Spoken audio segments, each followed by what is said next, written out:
Halo semuanya, bertemu lagi dengan saya Lena Silvasi Haloko, kelas 1C NPM A1G022053, Program Studi Pendidikan Guru Sekolah Dasar. Saat ini kita akan membahas bab yang kelima pada mata kuliah Manajemen Pendidikan, yaitu Konsep Manajemen Pendidikan Tingkat Sekolah Menengah dengan dosen pengampu Dr. Muhammad Kristiawan MPD. Konsep Manajemen Mutu Sekolah Menengah. Mutu dalam konsep pendidikan menurut Kementerian Pendidikan Nasional sebagaimana dikutip oleh Mulyasa tahun 2022, yaitu mencakup input, proses, dan outputnya pendidikan.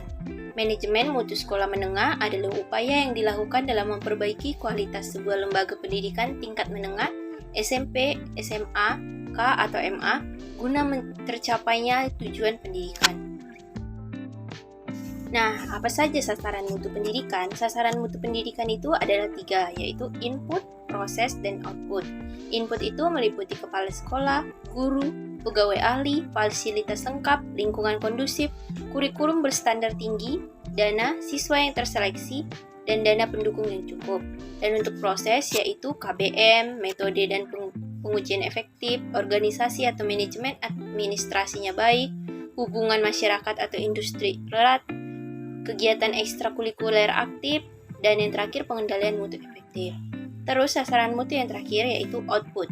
Output ini meliputi nilai hasil belajar memuaskan, kompetensi yang dicapai di atas standar, tingkat kelulusan tinggi, keterserapan ke dunia kerja tinggi, kepercayaan masyarakat tinggi.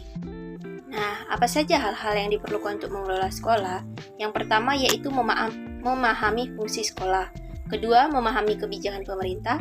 Ketiga, memahami standar pendidikan yang ditetapkan. Keempat, memahami prinsip manajemen dan administrasi. Kelima, memahami kurikulum dan pengembangannya. Keenam, memahami tuntutan kebutuhan peserta didik. Dan yang terakhir, memiliki visi dan misi. Dalam Undang-Undang Nomor 20 Tahun 2003 tentang Sistem Pendidikan, menyatakan bahwa sasaran pendidikan adalah membentuk kecakapan hidup yang terdiri atas: pertama, berakhlak mulia atau beriman dan bertakwa. Kedua, cerdas, kreatif, dan inovatif. Ketiga, cakap berkomunikasi atau bersosialisasi. Keempat, menguasai ilmu pengetahuan. Kelima, terampil bekerja. Dan yang terakhir, bertanggung jawab sebagai warga negara.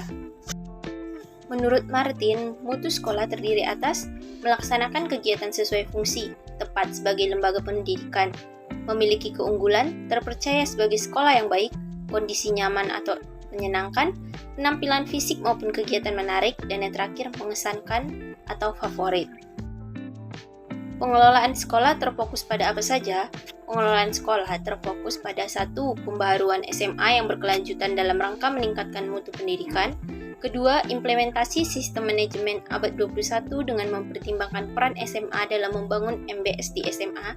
3. Implementasi sistem manajemen SMA dalam kerangka konsep balance scorecard dengan melakukan sinkronisasi terhadap MBS. 4.